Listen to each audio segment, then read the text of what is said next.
બ્રહ્માજીની આજ્ઞાથી કુમારનું યુદ્ધ માટે જવું, તારકની સાથે એમનો ભીષણ સંગ્રામ અને એમના દ્વારા તારકનો વધ. ત્યાર પછી દેવતાઓ દ્વારા કુમારને અભિનંદન અને સત્વન કુમારનું એમને વરદાન આપીને કૈલાસ પર જઈને શિવ પાર્વતી પાસે તેમનો નિવાસ. ત્યારે બ્રહ્માજીએ કહ્યું, શંકર સુવન શંકર પુત્ર સ્વામી, હે કાર્તિક, તમે તો દેવાધિદેવ છો. હે પાર્વતી સુત, વિષ્ણુ અને તારકાસુરનું આ વ્યર્થ યુદ્ધ શોભતું નથી, કેમ કે વિષ્ણુને હાથે આ તારકનું મૃત્યુ નહીં થાય. એણે મારી પાસેથી વરદાન મેળવીને અત્યંત બળ પ્રાપ્ત કર્યું છે. હું બિલકુલ સત્ય વાત કહી રહ્યો છું. બ્રહ્માજી કહે છે, હે પાર્વતી નંદન, તમારા સિવાય આ પાપીને કોઈ મારી શકે નહીં. માટે હે પ્રાણ પ્રભો, તમારે મારા કથન અનુસાર જ કાર્ય કરવું જોઈએ. હે પરંતપર, તમે શીઘ્ર જ એ દૈત્યનો વધ કરવા માટે તૈયાર થઈ જાઓ, કેમ કે પાર્વતી પુત્ર તારકનો સંહાર કરવાના નિમિત્તે જ તમે શંકરથી ઉત્પન્ન થયા છો. બ્રહ્માજી કહે છે, હે મુનિ, આવું મારું કથન સાંભળીને શંકર નંદન કુમાર કાર્તિકે જોરથી હસી પડ્યા અને પ્રસન્નતાપૂર્વક બોલ્યા, તથાસ્તુ, એવું જ થશે. ત્યારે મહાન ઐશ્વર્યશાળી શંકર સુવન કુમાર તારકાસુરના વધનો નિશ્ચય કરીને વિમાનમાંથી ઉતરી પડ્યા અને આ પગપાળા ચાલવા લાગ્યા. જે સમયે મહાબલી શિવપુત્ર કુમાર પોતાની અત્યંત ચમકતી શક્તિને, જે અગ્નિની લપેટોથી દમકતી ચમકતી એક મોટી ઉલ્કા જેવી જણાતી હતી, તેને હાથમાં લઈને તે પગપાળા જ દોડી રહ્યા હતા. એ સમયે એમની શોભા અદ્ભુત હતી. એમનામાં મનમાં લેશ માત્ર પણ વ્યાકુળતા હતી નહીં અને એ પરમ પ્રચંડ અને અપ્રમેળ બળશાળી હતા.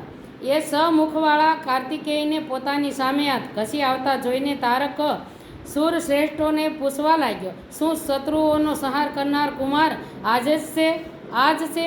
હું એકલો વીર જઈ એની સાથે યુદ્ધ કરીશ અને હું જ સમસ્ત વીરો, પ્રથમ ગણો, લોકપાલો તથા શ્રીહરિ જેના નાયક છે એ દેવોને પણ મારી નાખીશ.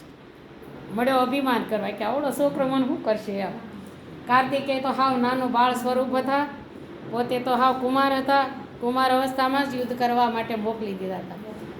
માતા પાર્વતીને તો પછી માં ગમે એવી હોય તો આવડા એવા બાળકને યુદ્ધ કરવા મોકલવા માટે માનું હૃદય તો કોમલ હોય, એટલે બહુ વ્યથા થઈ હતી માને. પણ એ પ્રસંગ આમાં આપણે નથી આમાં આવ્યો, કેમ કે સંક્ષિપ્તમાં આવ્યો છે, એટલે એ બધું વર્ણન નથી આવ્યું. બાકી માતાનો બહુ પછી તો સ્નેહ ઉભરાઈ જાય છે. કાર્તિકેયને હૃદય સાથે સાપી દે છે અને યુદ્ધ માટે મોકલતા નથી. પણ એને પછી આવીને બ્રહ્માજી સમજાવે છે ને વિષ્ણુ ભગવાન સમજાવે છે અને એને મોહ ઉતારે છે અને પછી મોકલે છે. એટલે તો માતાજીને પાછળ કાર્તિકેયને ઉછેર નથી થયો. એની આ જે ઋષિ પત્નીઓ છે, કૃતિકાઓ, એની પાછળ એનો ઉછેર થયો છે. એના ધાવીને કાર્તિકેય મોટા થયા છે, કુમાર થયા છે. ત્યાર પછી દેવતાઓને દુર્વસન કહીને તે અસુર તારક ભીષણ યુદ્ધ કરવા લાગ્યો. એ સમયે બહુ વિકટ સંગ્રામ થયો. ત્યારે શત્રુવીરોનો સંહાર કરનાર કુમારે શિવજીના શરણ કમળોનું સ્મરણ કરીને તારકના વધનો વિચાર કર્યો. પછી તો મહાતેજસ્વી અને મહાબલી કુમાર રોષ અને આવેશમાં આવીને ગર્જના કરવા માંડ્યા અને બહુ મોટી સેનાની સાથે યુદ્ધમાં દૃઢતાથી ઊભા રહ્યા. ઘમંડ સડી જાય ને એટલે એને નિશ્ચિત એને હરાવવું જ પડે. કોઈ બી હોય, હું કે કોઈ બી, બધાને હારવું જ પડે, નિશેષ પડવું પડે, પસાળ ખાય જ. આવીને ગર્જના કરવા માંડ્યા અને બહુ મોટી સેનાની સાથે યુદ્ધમાં દૃઢતાથી ઊભા રહ્યા. એ સમયે સમસ્ત દેવતાઓએ જય જયકારનો ધ્વનિ કર્યો અને દેવર્ષિઓએ ઇષ્ટ વાણી દ્વારા એમની સ્તુતિ કરી. ત્યારે તારક અને કુમારના સંગ્રામનો આરંભ થયો. એ અત્યંત દુઃસહ, ભયાનક, મહાભયાનક અને સંપૂર્ણ પ્રાણીઓને ભયભીત કરનારો હતો. કુમાર અને તારક બંને શક્તિ યુદ્ધમાં પરમ પ્રવીણ હતા. તેથી અત્યંત રોષ આવેશમાં તેઓ પરસ્પર એકબીજા પર પ્રહાર કરવા લાગ્યા. પરમ પરાક્રમી એ બંને વિવિધ પ્રકારના પેંતરા દાવ બદલીને ગર્જના કરી રહ્યા હતા. અનેક પ્રકારના દાવ પેચથી એકબીજા પર આઘાત કરી રહ્યા હતા. એ સમયે દેવતા, ગંધર્વ અને કિન્નર સૌ ચૂપચાપ ઊભા રહીને એ દ્રશ્ય જોઈ રહ્યા હતા. એમને પરમ વિસ્મય થયો. તે એટલે સુધી કે વાયુ પણ વહેવો બંધ થઈ ગયો, સૂર્યની પ્રભા ફીકી પડી ગઈ અને પર્વત તથા વનકાનનો સહિત આખી પૃથ્વી ધ્રુજવા લાગી, કંપી ઉઠી. આ જ અવસર પર હિમાલય વગેરે પર્વત સ્નેહથી અભિભૂત થઈને કુમારની રક્ષા માટે ત્યાં આવી પહોંચ્યા. ત્યારે એ સર્વ પર્વતોનો ભયભીત થયેલા જોઈને શંકર અને ગિરિરાજના પુત્ર કુમારે એમને સાંત્વન આપીને અને બોલ્યા.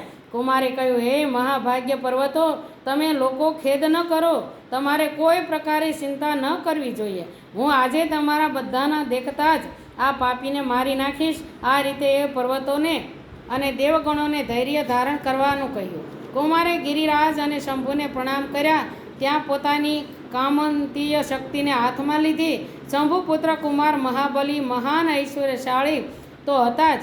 જ્યારે એમણે તારકને વધ કરવાની ઈચ્છાથી શક્તિ હાથમાં લીધી એ સમયે એમની શોભા અદ્ભુત થઈ ગઈ. ત્યાર પછી શંકરના તેજથી સંપન્ન કુમારે એ શક્તિથી તારકાસુર પર, જે સમસ્ત લોકોને કષ્ટ આપતો હતો, તેના પર પ્રહાર કર્યો.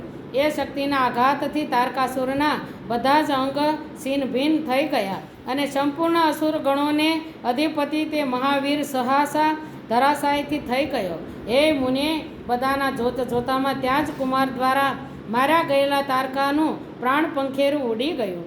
એ ઉત્કૃષ્ટ વીર તારકને મહાસમરમાં પ્રાણ રહિત થઈને પડેલો જોઈને વીરવર કુમારે પુનઃ એ વીર પર વાર ઘા કર્યો નહીં. એ મહાબલી દૈતરાજ તારકના માર્યા જવાથી દેવતાઓએ ઘણા અસુરોને મોતને ઘાટ ઉતારી દીધા.